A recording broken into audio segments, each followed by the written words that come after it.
understand Dele Alli trying to put, if you like, a brave face on it, but is it difficult to argue that they have improved this season? No, they've not improved.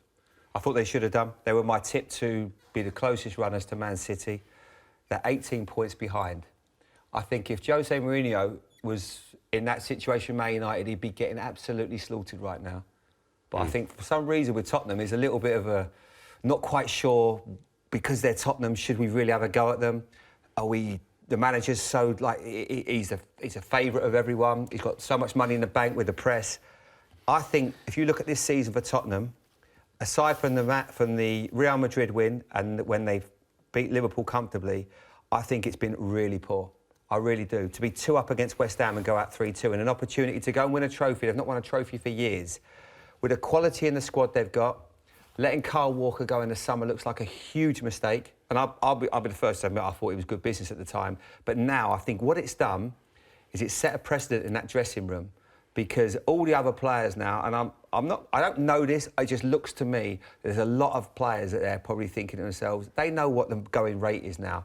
Alderweireld, best player, best defender in one of the best in the world, still under contract situation, not signed. Why not? Why would you not sign him?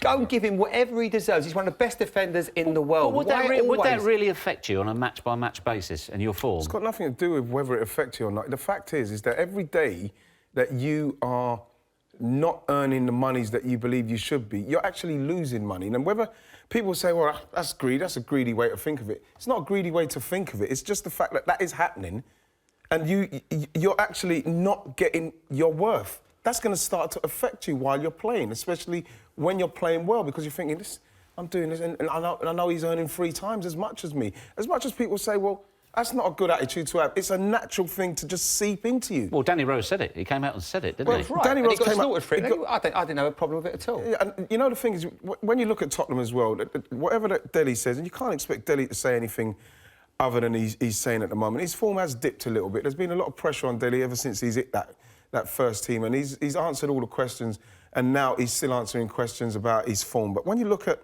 Eriksen's fall off in respect of form, Dele's fall off, and then you look at that 4 that he had across that midfield with Walker and Rose, Wanyama and Dembele, who were playing very, very excellently, and Alderweireld as well, who's now out of it. That's like 6 players who are all of a sudden not even there. Like, Walker's not there. Rose is literally just coming. He's not even getting in the team.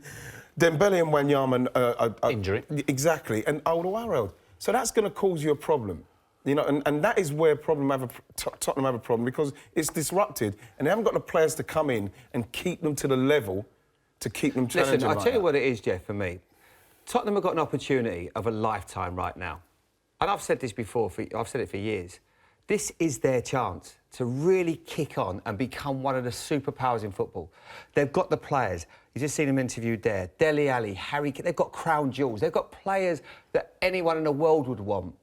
But I tell you, it can so quickly slip through your fingers, and they can want to leave. And once one leaves, like Kyle Walker, another one wants to leave. It gives you it gives every player an out.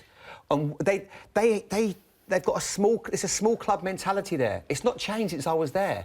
And it's a chance of a lifetime. Don't let it go. It hasn't changed since you've been there. They're building a fantastic stadium. Yeah, but look where they're finishing the league consistently compared to when you were there. Yeah, I'm saying miles ahead of them where I was there. Yeah, and also as well, there's an argument that the club, the structure at the moment, they've built it on the wages that they pay.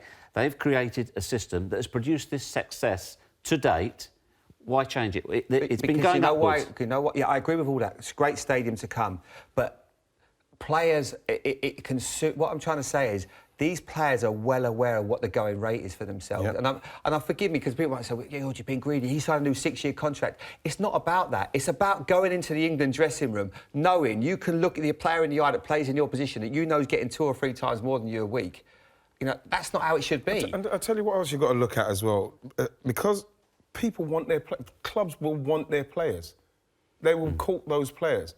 And you can't expect, Daniel Levy or the Tottenham fans can't expect it to just be purely on love and he's one of ours and we brought him. Because at some stage, that's gonna wear out. That is gonna wear out. Harry Kane right now is earning 3 times less than anyone else. I don't think, I mean, like you'd say, with a Lukaku or a Morata, I guarantee you Harry Kane is nowhere near where they are. Now, people say, well, Harry Kane seems happy with that. That's fine, but every day, every week that Harry Kane plays and he's not up with them, winning golden boots and that is something where his representatives and it have got to be thinking, every day you're doing that, you're losing money. Now, it's not about money, but the fact is you've got to get what you're worth. At some stage, if Status Tottenham, is much money. if Tottenham don't start doing like what Jamie said and start weighing them in, they will move on. And I know Tottenham get angry with people in the media because they say, oh, stop talking about how much our players should get. Yeah. If you're worried about it, you just give them the money. They ain't got the problem. It's as simple as that. And it's not being greedy. It's not being... But nowadays, the years gone by, the man on the street would say, we pay your wages. It's different now. You know, the TV money's so vast. If you go and give... like, say, for instance, an example, give Harry Kane, give him, say, parity with... Morata. I'm trying to say... Morata... 250, 300. What's the problem? They're just talking about running I just struggle sitting here to believe that Tottenham's dip in form is down to how much the players are getting paid. No, I'm not saying it's that. I'm not saying it's that, but I'm just saying... So why are they dipping right Kyle now? Walker is... I'm just using that as an example of one player wants to go, then Danny Rose wants to go, and then he's touched it last year. Tottenham 3 at the back. Yeah, Alderweireld, Vertonghen and Dyer, the wing back. That's a maybe end of the season thing. Right now, why are they dipping? What's the problem at the moment? I think it's 5 points from 18 at the moment. Yeah, I just think the players, and don't get me wrong, because I think the players have to take responsibility, because I've gone on there, I've said it on Do It All I Do Get, there's almost this little bit of arrogance in the way they play, and not a good arrogance. I remember when they played Arsenal in the league game, Arsenal won every challenge. Ozil was going through people and winning challenges after challenge. And I just think they're a little bit like, they're up for the big games when they turn them on, and all of a sudden it's like, well, we don't, you know, no Wembley hoodoo, none of that anymore. You can't say that. They've lost away in games. They were lucky the weekend. I feel they've got to get going again, because they're in a situation they could slip out the top four, and then all of a sudden, them players are definitely out the door. I'm telling you, because they'll all just want to go. They're a scalp now, Jeff. Tottenham are a scalp, and teams go to play Tottenham, especially at Wembley, and they're having to do what we're seeing Manchester City do recently. You know what I mean? They're digging in when people are making it tough for them, and they're asking questions of players who are off form at the minute for Tottenham, and they're not answering them. They're not answering the questions. They're not rising to the pressure of being a team that's in the top 2, top 3, getting past those games,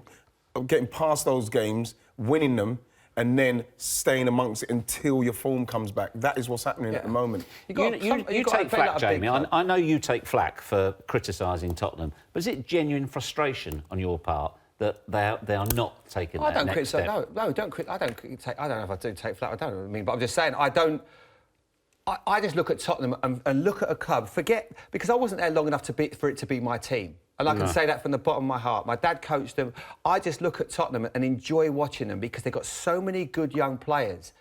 And they are so close as a club to going right to the top. But they are also so close for it all to go wrong again and it can soon, because talk about Dele Alli wanting a new agent. He doesn't want a new agent because I could be Dele Alli's agent. He just wants a new agent because he's thinking, I'm not happy with what I've got. You don't go searching for a new agent if you're happy. No. You're no super agent. When you're going for the agent, he's going for the super when agent. you go for the super agents, Jeff, what happens is the super agents, they're not there to renegotiate contracts to make money. They're there to take you to the big places, the massive clubs. That is why you get them agents, because they move you. They get you to those clubs. Because what happens... is this the defining period? Yes. Yes, it is. Absolutely. Yes, it is. Yes, it is. And that's the frustration with it. And it's not frustration because of anything else apart from we look and they are so close. They've got everything going for them, as you say, a magnificent training ground, a new stadium they're going to get. This should be a time where they should be talking to all the best players in Europe, saying, come to Tottenham. Yeah, I'd like to come to Tottenham. How much are you going to give me, Mr. Levy? And he goes, no, I won't go there. I'll go somewhere else because I'm not going to sign for that, because I know in the other part of North London, I'll get 3 times that. Yeah. That's going to be the difference, and that's what's going to stop Tottenham. And you can't keep going, trying to find the next cheap player. It's not as easy as that. You know, you've got to go and pay up, look big, and that's what Tottenham have got to do. Otherwise, it's soon going to change there.